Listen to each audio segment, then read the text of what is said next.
വാഴ 2 തിയേറ്ററിൽ ഇരുന്ന് കാണുന്ന എന്റെ അവസ്ഥ എന്നും പറഞ്ഞ് ഒരു മീം ഇറങ്ങിയത് കണ്ടിരുന്നു. കണ്ണീരൊലിപ്പിച്ച് നിൽക്കുന്ന ഒരു പിക്കാണ് ആ മീമിലുള്ളത്. ക്ലൈമാക്സ് അടുക്കുമ്പോഴേക്കും ഒരുവിധം കാണുന്ന എല്ലാവർക്കും റിലേറ്റ് ചെയ്യാൻ പറ്റുന്ന, അതോടൊപ്പം കണ്ണു നിറയിപ്പിക്കുന്ന എന്തോ ഒന്ന് വാഴ 2വിലുണ്ട്. വാഴ 2 ഒരു ചിരിപ്പടമാണ്, പക്ഷെ ഒപ്പം കണ്ണും നനയിപ്പിക്കും. വാഴ 2വിന്റെ tag line biopic of billion bros എന്നാണല്ലോ. കേരളത്തിലെ middle class, lower middle class ആൺകുട്ടികളുടെ സ്കൂൾ ജീവിതത്തിലേക്കും അത് കഴിഞ്ഞുള്ള അവരുടെ ജീവിതത്തിലേക്കും തുറന്നു വെച്ചൊരു ക്യാമറയാണ് വാഴ 2. ഹൃദയം മുറിഞ്ഞു കീറിയാലും കരയില്ല മകനെ എന്ന അർത്ഥം വരുന്ന ഒരു പാട്ടിന്റെ വരി ഈ സിനിമയിലുണ്ട്. പരാജയം, അപമാനം, തരം താഴ്ത്തൽ, നഷ്ടപ്പെടൽ, അങ്ങനെ പലതരം വേദനകൾ വന്നു പോകുമ്പോഴും ആണുങ്ങൾ കരയില്ല എന്നൊരു അച്ഛൻ മകനോട് പറയുന്ന പോലെയാണത്. ആ പാട്ടിലും ആ വരികളിലും കരച്ചിലിനേക്കാൾ പിടയുന്ന ഒരു വേദനയുണ്ട്. ആ വേദനയാണ് ചിരിയുടെ അകമ്പടിയോടെ വാഴ 2വിൽ കാണാൻ കഴിയുന്നത്. സിനിമയുടെ മേക്കിംഗ് എടുത്തു പറയേണ്ട ഒന്നാണ്. വാഴ 1ന്റെ പാറ്റേണിൽ തന്നെ, എന്നാൽ വാഴ 1ലെ കുറവുകളെല്ലാം കൃത്യമായി മനസ്സിലാക്കി അതെല്ലാം പരിഹരിച്ചാണ് വാഴ 2 പോകുന്നത്. 2.25 മണിക്കൂറോളമുള്ള സിനിമയെ മടുപ്പ് തോന്നാത്ത വിധം പാക്ക് ചെയ്താണ് അണിയറ പ്രവർത്തകർ അവതരിപ്പിച്ചിരിക്കുന്നത്. ജെൻസി തലമുറയോട് ചേർന്ന് നിൽക്കുന്ന, ഒപ്പം സോഷ്യൽ മീഡിയയിലെ ട്രെൻഡുകളെയും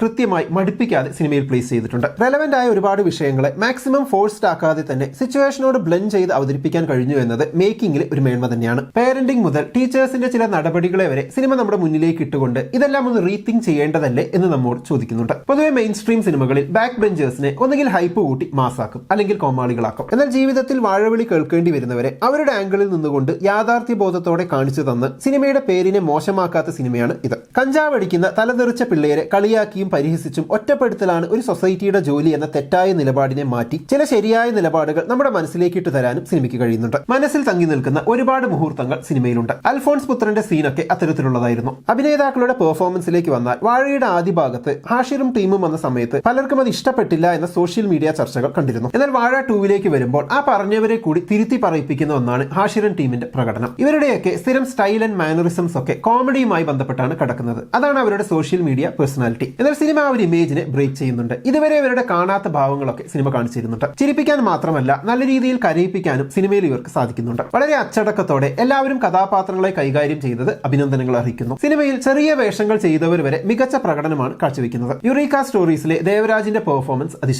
അതിശയിപ്പിച്ച മറ്റൊരു കോംബോ വിനായകനൻ ബിജുക്കുട്ടനാണ്. അച്ഛനും മകനും ഏതാണ്ട് കൃത്യമായാണ് ഫീൽ ചെയ്തത്. സിനിമയുടെ കാസ്റ്റിംഗും എടുത്തു പറയണം. പെർഫെക്റ്റ് കാസ്റ്റിംഗ് ആയിരുന്നു എല്ലാവരുടെയും. ഇത്തവണ സിനിമയിൽ 2 പ്രധാന സ്ത്രീ കഥാപാത്രങ്ങളെ കൂടി ഉൾപ്പെടുത്തിയിട്ടുണ്ട്. ഒട്ടും മോശമാക്കാതെ തന്നെ ആ കഥാപാത്രങ്ങളെയും ഒരുക്കിയത് എന്തായാലും നന്നായി. പൊതുവെ ഒരു കുട്ടി എന്തെങ്കിലും തെറ്റ് ചെയ്യുമ്പോൾ സമൂഹം ചോദ്യം ചെയ്യുന്ന 3 പേരുണ്ട്. 1 പേരൻസ്, 2 അധ്യാപകർ, 3 പോലീസ് ഉൾപ്പെടുന്ന നീതിന്യായ വ്യവസ്ഥ. ഈ 3 കൂട്ടരും പലപ്പോഴും അങ്ങോട്ടും ഇങ്ങോട്ടും കുറ്റപ്പെടുത്തുകയും തങ്ങളുടെ ഭാഗം ന്യായീകരിക്കുകയും ചെയ്യാറുണ്ട്. അങ്ങനെ ചെയ്യുമ്പോൾ നമ്മൾ ഇവരുടെയൊക്കെ വായിൽ നിന്നും കേൾക്കുന്ന സ്ഥിരം ചില ഡയലോഗ്സ് ഉണ്ട്. അത് അണുവിട തെറ്റാതെ ഒരു കറക്റ്റ് പോയിന്റിൽ സിനിമയിൽ ഉൾപ്പെടുത്തിയിട്ടുണ്ട്. കണ്ടവർക്ക് ഓർമ്മ വരുന്നുണ്ടാകും. അങ്ങനെ തമാശയിൽ പൊതിഞ്ഞ് വളരെ വേണ്ടപ്പെട്ട പല കാര്യങ്ങളും സിനിമയിൽ പറയുന്നുണ്ട്. അതാണ് സിനിമയുടെ ഏറ്റവും വലിയ പോസിറ്റീവ്. ഏത് രീതിയിൽ നോക്കിയാലും വാഴ 1ന് മുകളിൽ നിൽക്കുന്ന ഒരു മികച്ച സിനിമയാണ് വാഴ 2. നമുക്ക് വളരെ റിലേറ്റബിൾ ആയിട്ടുള്ള കാര്യങ്ങൾ മടിപ്പിക്കാത്ത രീതിയിൽ കോർത്തിണക്കിയിട്ടുള്ളതാണ് സിനിമയുടെ തിരക്കഥ. അതിന് സിനിമയുടെ റൈറ്റർ വിപിൻ ദാസ് പ്രത്യേകം കയ്യടി അറിയിക്കുന്നുണ്ട്. ആദ്യ ഭാഗത്തിൽ നിന്നുള്ളവരെ ഉൾപ്പെടുത്തിയ രീതിയും ഒട്ടും ഫോഴ്സ്ഡ് അല്ലായിരുന്നു. കേരളത്തിൽ നിന്ന് പഠിക്കാനായി വിദേശ രാജ്യങ്ങളിൽ പോയവർക്കും നാട്ടിൽ പഠിക്കുന്നവർക്കും നാട്ടിൽ പഠിച്ചു കഴിഞ്ഞവർക്കും ഒക്കെ തങ്ങളുടെ കഥയാണ് വാഴ 2 എന്ന് തോന്നുന്ന രീതിയിലാണ് സിനിമ മുന്നോട്ട് പോകുന്നത്. സിനിമ കാണുന്നവർക്ക് എന്തായാലും ഒരു ഇമോഷണൽ റോളർ കോസ്റ്റർ റൈഡാണ് ചിത്രം സമ്മാനിക്കുന്നത്. മൊത്തത്തിൽ ഇമോഷണലി നന്നായി കണക്ട് ആകുന്ന മികച്ച മേക്കിംഗ് ഉള്ള ഒരു പ്രോപ്പർ എന്റർടൈൻമെന്റ് പാക്കേജ് ആണ് വാഴ 2. ഈ മികച്ച മേക്കിംഗിന്റെ കാര്യത്തിൽ സംവിധായകൻ സബീനും കയ്യടി അറിയിക്കുന്നുണ്ട്. അപ്പോൾ വാഴ 2 നിങ്ങൾ കണ്ടിരുന്നോ? കണ്ടെങ്കിൽ എന്താണ് നിങ്ങളുടെ അഭിപ്രായം? കമന്റ് ബോക്സിൽ എഴുതുമല്ലോ. നമുക്ക് അടുത്ത വീഡിയോയിൽ വീണ്ടും കാണാം.